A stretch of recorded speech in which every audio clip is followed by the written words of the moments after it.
All right. Hawks lose to the Orlando Magic in the first play-in game, and the Hawks just get absolutely smoked by the Magic. Before I get to the box score, I'm just going to show the most entertaining thing that happens in the entire game. It was towards the end of the fourth quarter, maybe 6 or 7 minutes left, and Trae Young just said, "Fuck this, I'm out of here," and just got himself ejected because he wasn't having a great game, but the rest of the Hawks, it was just super sad to watch. They were playing terrible out there. I'm a Spurs fan, so I was like, where was this at all season? Because the San Antonio Spurs have the Hawks first round draft pick. So once Jalen Johnson goes down, once they traded DeAndre Hunter, I was like, badass. Hawks are about to just tank and finish in the 12, 13 seed so we can get that high number one draft pick. And they just played like shit tonight. And I was like, where was that at?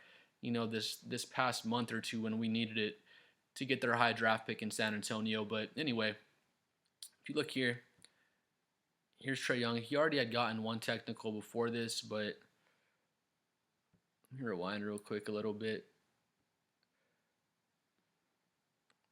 All right, so right there, right before that happened, the ball was rolling to the officials, and Trae Young kind of kicked the ball soccer style, so it went over there on the sideline.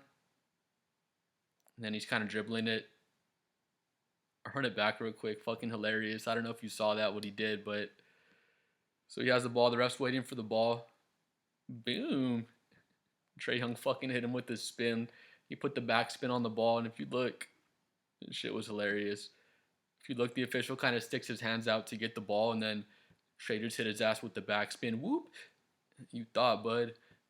Fucking hilarious. Trae Young was playing annoying. He's so annoying to watch, to be honest. He's a smaller guy. He has to do what he can, take advantage of being able to draw fouls and whatever he can do. But if you watch the game, there's one play, he comes off the screen, the defender's in good position. Trae Young jumps and he fucking jumps like 2 feet sideways and hits the defender with his shoulder and airballs a three. Refs don't call the foul. Trae Young looks like an idiot. Another play later in the game, again, Trae Young comes off the screen, hits the brakes. The defender's in good position behind him, but Trae Young jumps like fucking 2 feet backwards and puts his ass into the defender's chest or something like that. And airballs a three again, and the refs don't call anything. And then Trae Young looks stupid again. I'm waiting for the Grizzlies Warriors game to come on because it's so crazy the difference between the 7 and 8 seed in the East in this matchup, and then the 7 and 8 seed in the West, obviously with Memphis and Golden State. The talent differences are so crazy, but I thought that was hilarious. Trae Young hit the ref with the backspin, got his ass ejected. But to be fair to Trae Young, just watching the game, I was thinking, man, Trae Young's having a shitty game. If you saw the game, I feel like you were probably thinking the same thing. But if we come down, Trae Young was the only person, one of the few people on the Hawks that was actually doing anything and impacting the game. You see right here, he's 8 for 21, so pretty butt cheeks for his efficiency, but he has 28 points. When I was watching the game, I was like, Trae must have like 16 or 17 points by the time he got ejected, but he has 28. 11 for 12 from free throw. Again, 8 for 21 is not good efficiency, but the 6 assists, 2 turnovers, and 28 points. Niang was their next highest scorer with the 15 points, 5 for 11, so I guess he was okay. Mo Gay played really good, actually. 100% from the field, 12 points, 4 rebounds. Okongwu had 11 points and 9 rebounds. Trae Young just didn't have any help out there, honestly. Let's see. Yeah, just butt cheeks. As a team, the Hawks, they shot 38% from the field. The Magic got up on them. They were up 22 points in the first quarter, and it felt like the Magic weren't playing very good either, but they were up 22 in the first half, rather, against the Hawks. The Magic were up 22 points, and then it got to the third quarter.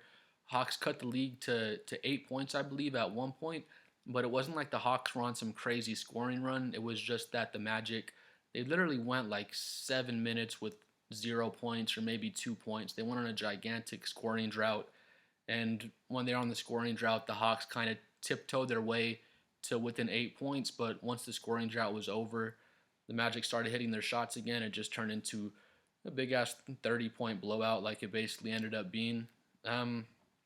Biggest guy that flashed on the Magic, to be honest, was Cole Anthony. Just from watching the game, dude was going off 10 for 17 in only 20 minutes. He was letting that shit fly. 4 for 9, so he hits 4 of his threes, the 26 points, the 5 assists, no turnovers. Dude was just on fire. Cole Anthony was their best player tonight. He was a huge spark plug, and he was hitting all sorts of clutch shots.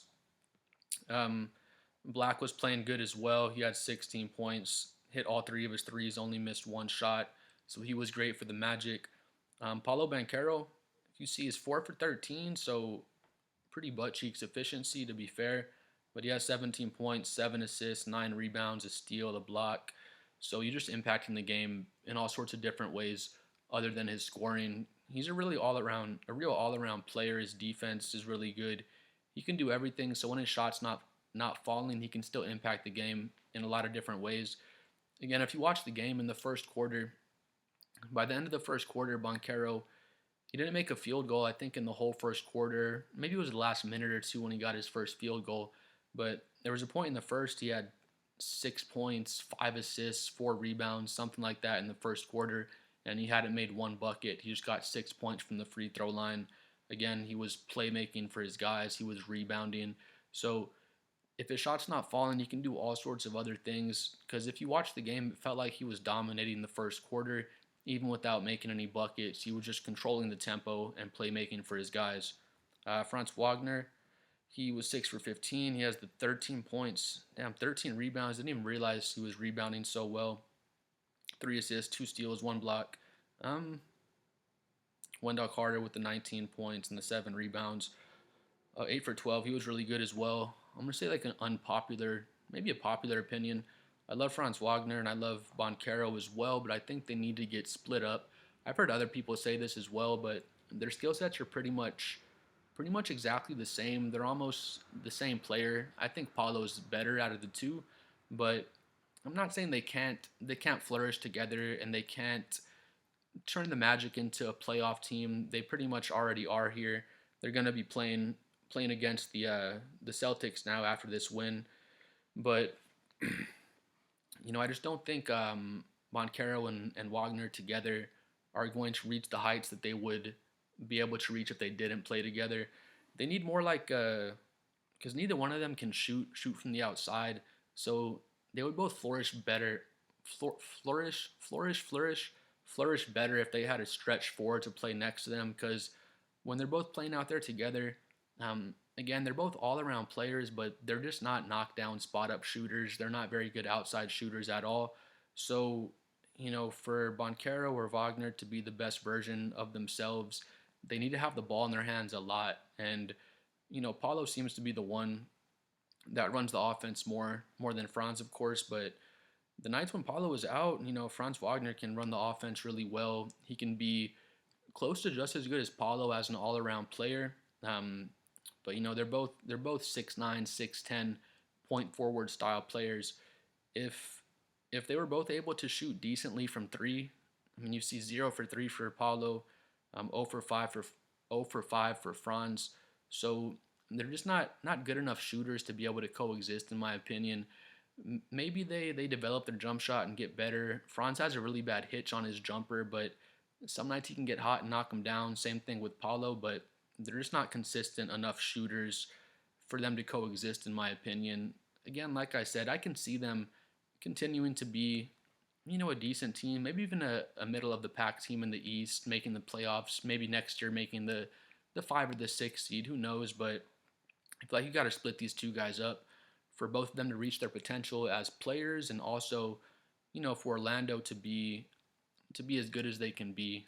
Whether you choose to keep Paulo or Franz, either way, I feel like in my opinion, Paulo's the one that's better out of the two players. But in my opinion, I'll try to get rid of Franz Wagner. Again, not because he's not a good player, but if they can get rid of him and get like a stretch four, maybe another 3-and-D guy or two to play along Boncaro, they'd be in a lot better shape because they're just lacking the 3-point shooting. They were 11 for 39, 28% tonight, and it was honestly just a really ugly game to watch, just to be honest. 48%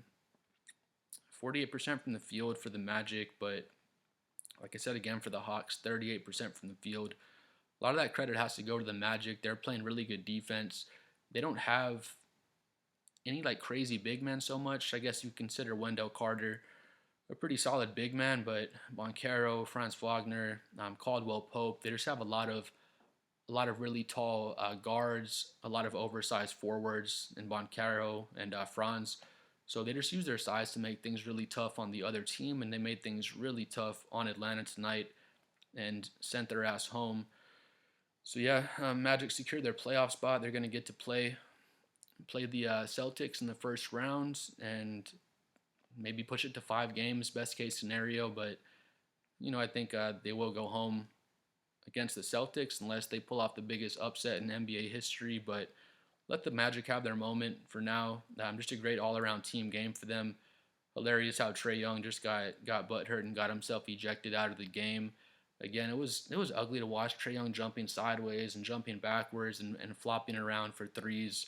Um, just ugly to watch, especially when Trae Young he can play so great sometimes, and his game's so much fun to watch. But tonight it was just not working for him, and he got to his flopping, foul baiting ways, and it's just not a fun style of basketball to see. But all credit to the Magic, great game by them. I'm excited to see them, against the Celtics and just see what the series looks like. Of course, I think the Celtics are going to win that in 4 or 5 games, but Magic are a fun young team to watch with Boncaro and Franz. Please comment below what you think about the win for the Magic. What you think about the Hawks' performance, what you think about Trae Young's performance as well. I'm at a big 37 subscribers. I'm trying to hit 100 by the end of the week, so please like and subscribe if you finish the video too.